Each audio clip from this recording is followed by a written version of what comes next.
Good morning, नमस्कार, सुप्रभात। आप सभी का स्वागत है हमारे नए YouTube चैनल अपना सिविल फील्ड में। आज के इस वीडियो में हम डिस्कस करेंगे कि बिल्डिंग लाइन में जो स्टेयरकेस होता है उसका ड्राइंग हम कैसे स्टडी करते हैं, उसमें स्टील का रेनफोर्समेंट कैसे करते हैं, उसका शटरिंग कैसे करते हैं, उसकी साइज कैसे मेजरमेंट करते हैं, स्टेयरकेस में क्या क्या कंपोनेंट होते हैं जो यूज किए जाते हैं, वो सारी चीज़ें आज के इस वीडियो में हम डिस्कस करेंगे। तो चलिए स्टार्ट करते हैं अपना आज का ये वीडियो बिना टाइम को वेस्ट किए हुए। स्टेयरकेस का वर्किंग करने के लिए सबसे पहले हमको आर्किटेक्ट और कंसल्टेंट ड्राइंग की ज़रूरत पड़ती है। आर्किटेक्ट ड्राइंग की हेल्प से हमको स्टेयरकेस का लोकेशन मालूम पड़ता है कि हमारे बिल्डिंग में स्टेयरकेस कहाँ पे आने वाला है, उसका लेंथ क्या होगा, उसका विड्थ क्या होगा, ये सारी डिटेल हमको आज के आर्किटेक्ट की ड्राइंग से मालूम पड़ते हैं। उसके बाद में स्टेयरकेस में क्या स्टील यूज होने वाला है, क्या ग्रेड ऑफ कंक्रीट यूज होने वाला है, मेन स्टील का डाया क्या होगा, उसकी स्पेसिंग क्या होगी, डिस्ट्रीब्यूशन का स्टील क्या होगा, उसकी डाया क्या होगी, उसकी स्पेसिंग क्या होगी, ये सारी डिटेल हमको कंसल्टेंट के ड्राइंग से देखने को मिलता है। तो सबसे पहले हम क्या करते हैं, आर्किटेक्ट ड्राइंग को फॉलो करते हैं और स्टेयरकेस का हम मार्किंग कर लेते हैं कि स्टेयरकेस में कितने नंबर्स ऑफ राइजर आने वाले हैं, कितने नंबर्स ऑफ थ्रेड आने वाले हैं, ये सब की जानकारी हमको आर्किटेक्ट ड्राइंग से देखने को मिलती है। तो स्टेयरकेस का राइजर और थ्रेड जानने के लिए हमको स्टेयरकेस का एलिवेशन प्लान का जरूरत पड़ता है या सेक्शन प्लान की जरूरत पड़ती है। एलिवेशन या सेक्शन प्लान में आपको थ्रेड की हाइट, राइजर का विड्थ, ये सारी चीजें देखने को मिलेंगी। तो अगर हमको स्टेयरकेस पे वर्किंग करना है, स्टेयरकेस का इंस्टॉलेशन या शटरिंग वर्क स्टार्ट करना है, तो इसका हम वर्किंग ऐसे करते हैं। सपोज हमारा जो स्लैब का टॉप है वहां से हम बैकवर्ड साइड में आते हैं। सपोज हमारा स्टेयरकेस जो है जहां पे हम इंस्टॉल करने वाले हैं, सपोज स्लैब का हाइट 3 मीटर है और ग्राउंड फ्लोर का जो लेवल है वो 0 है। इसका मतलब कि जो हमारा स्टेयरकेस बैठने वाला है वो टोटल हाइट जो स्टेयरकेस का होगा वो 3 मीटर होगा। तो 3 मीटर का मतलब ऐसा हम समझते हैं कि 3 मीटर, और अगर हमारे राइजर की हाइट 200 है तो 3 metre divided by 0.2 metre is equal to 15 numbers of riser या स्टेयरकेस हमारे ग्राउंड फ्लोर से फर्स्ट स्लैब के बीच में बैठने वाले हैं। इस तरीके से हम स्टेयरकेस का वर्किंग करते हैं। तो स्टेयरकेस का वर्किंग करने के लिए हम क्या करेंगे, स्लैब के टॉप से 200 mm की मार्किंग पे हम स्टेयरकेस को अपने इंस्टॉल करते हैं। तो शटरिंग अगर हमको करना है स्टेयरकेस का तो हम स्लैब के टॉप से अपना शटरिंग का वर्किंग स्टार्ट करते हैं। वहां से हर 200 mm राइजर और 250 mm का ट्रेड का जो मार्किंग होता है वो मार्किंग करते करते हम बैकवर्ड साइड में ग्राउंड लेवल तक आते हैं और इस तरीके से हम स्टेयरकेस को इंस्टॉल करते हैं। स्टेयरकेस का वर्किंग स्टार्ट करने से पहले हम ड्राइंग में जो नोट्स दिए रहते हैं उसको प्रॉपर्ली रीड करते हैं। जब हम ड्राइंग को ओपन करते हैं आर्किटेक्ट या कंसल्टेंट की ड्राइंग को, तो राइट साइड के टॉप में कुछ नोट्स दिए रहते हैं, इंपॉर्टेंट नोट्स, जिसको हमको फॉलो करना होता है।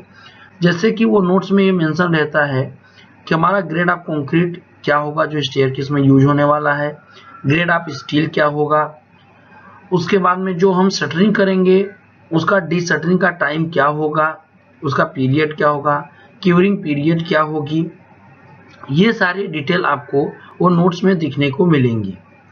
तो जैसा कि आप इस ड्राइंग में देख सकते हैं कुछ इंपॉर्टेंट नोट्स, कुछ लीजेंड्स दिए हुए हैं जिसको हमको प्रॉपर्ली रीड करना होता है। उसके बाद में हम स्टेयरकेस का वर्किंग स्टार्ट करते हैं। तो चलिए हम स्टार्ट करते हैं अपना आगे का स्टेयरकेस का वर्किंग। जैसा कि आप देख रहे हैं हमने एक पार्ट लिया हुआ है आर्किटेक्ट ड्राइंग से स्टेयरकेस का, जिसमें प्रॉपर्ली कुछ इंपॉर्टेंट डिटेल्स स्टेयरकेस के दिए हुए हैं। जैसा आप इसमें देख सकते हैं जो टोटल लेंथ है स्टेयरकेस का, जिसमें स्टेयरकेस हमको इंस्टॉल करना है, उसका जो लेंथ है वो 4 मीटर 750 mm दिया हुआ है और उसका जो विड्थ है वो 2.998 नियर अबाउट 3 मीटर उसका विड्थ दिया हुआ है। तो टोटल नंबर ऑफ जो ट्रेड आने वाले हैं up to mid landing slab, उसको जानने के लिए हम क्या करेंगे, जो हमारा फर्स्ट मिड लैंडिंग देख सकते हैं 1500 mm बाई 1500 mm है। सेकेंड मिड लैंडिंग जो हम जा रहे हैं मिड लैंडिंग स्लैब तक वो 1500 बाई 1500 mm है। तो हम क्या करेंगे कि 4750 mm जो टोटल लेंथ है स्टेयरकेस का, उसमें से हम दोनों मिड लैंडिंग को माइनस कर देते हैं। तो दोनों मिड लैंडिंग का जो लेंथ है वो 1500 mm plus 1500 mm is equal to 3000 mm हो गया। तो 4750 mm minus 3000 mm is equal to 1750 mm होता है। अब 1750 mm में हम क्या करते हैं, जो एक थ्रेड का विड्थ है वो 250 mm है, तो 1750 डिवाइडेड बाई 250 mm, इसकी हेल्प से हमको मालूम पड़ता है कि 7 numbers of tread first mid landing to second mid landing के बीच में आने वाले हैं। इसी तरीके से हम राइजर देखते हैं कि हमारे जो स्टेयरकेस में राइजर आने वाला है वो कितने नंबर्स ऑफ राइजर आएंगे। तो सबसे पहले हम आपको बताना चाहेंगे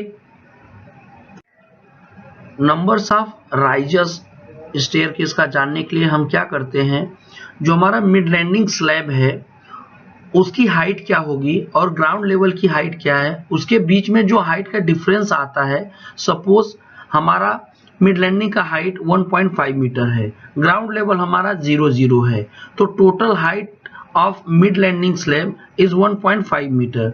1.5 मीटर में हम क्या करते हैं, डिवाइड करते हैं राइजर की हाइट को। तो सपोज हमारा राइजर का हाइट अगर है 250 mm और 150 mm, सपोज हम एज्यूम करते हैं 250 mm, तो 1500 डिवाइडेड बाई 250 mm, तो इसकी हेल्प से हमको मालूम पड़ता है टोटल नंबर आप जो राइजर आने वाले हैं वो 6 नंबर्स ऑफ राइजर आएंगे। तो जैसा कि आप ड्राइंग में देख सकते हैं प्रॉपर डिटेल स्टेयरकेस का दिया हुआ है, इसमें क्रॉस सेक्शन भी कट किया हुआ है। क्रॉस सेक्शन जो इसमें कट किया हुआ है 1-1 है और 2-2 है। इसकी हेल्प से हमको मालूम पड़ेगा कि हमारे राइजर की हाइट क्या है, ट्रेड का विड्थ या लेंथ क्या है, हमारे मिड लैंडिंग स्लैब का लेंथ और विड्थ क्या है, इस स्टेयरकेस में स्टील हम कैसे रेनफोर्स करने वाले हैं, मेन स्टील कैसे रेनफोर्स करेंगे, डिस्ट्रीब्यूशन स्टील कैसे रेनफोर्स करेंगे, उसके डाया ऑफ स्टील क्या है, स्पेसिंग उसका क्या होगा, ये सब जानने के लिए हमने इसका सेक्शन कट किया हुआ है और इसकी हेल्प से हमको वो सारे डिटेल देखने को मिलेंगे।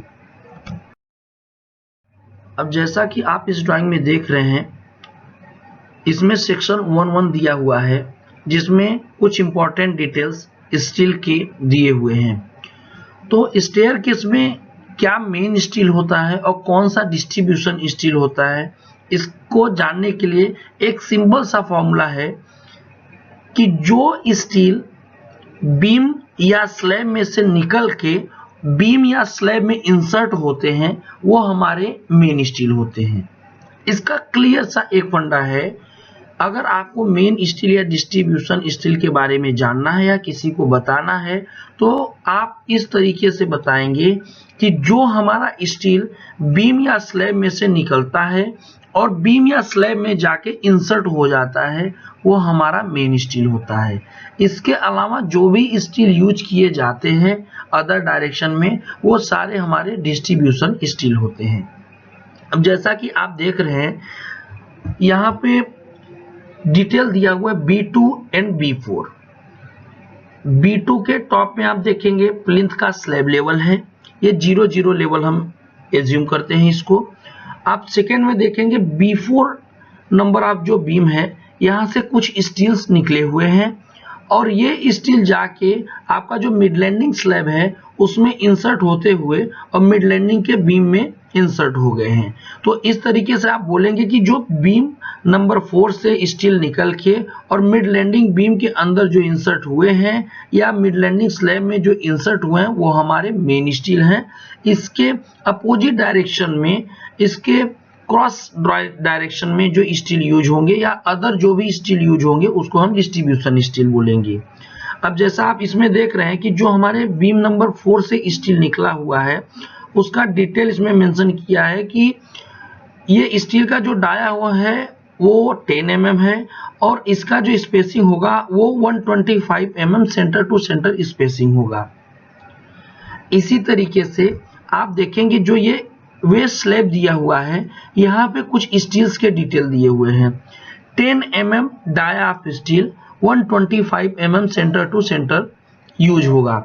इसका मतलब ये हुआ कि जो हमारा बीम नंबर 4 से स्टील निकल रहा है वो वेस्ट स्लैब से होते हुए मिड लैंडिंग स्लैब के अंदर में जाके इंसर्ट हो गया है और ये स्टील का डाया जो है वो 10 mm है और 125 mm centre to centre distance पे ये स्टील को हमको रेनफोर्स कराना है।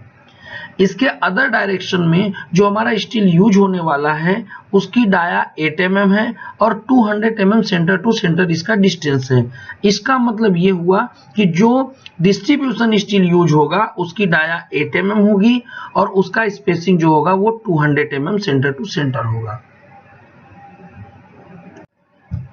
जैसा कि आप इस ड्राइंग में देख रहे हैं स्टेयरकेस का शेड्यूल दिया हुआ है जिसमें उन्होंने प्रॉपर्ली मेंशन किया हुआ है कि शॉर्ट स्पैन में जो स्टील यूज हो रहा है उसका जो डाया है 8 mm है और centre to centre distance 200 mm है।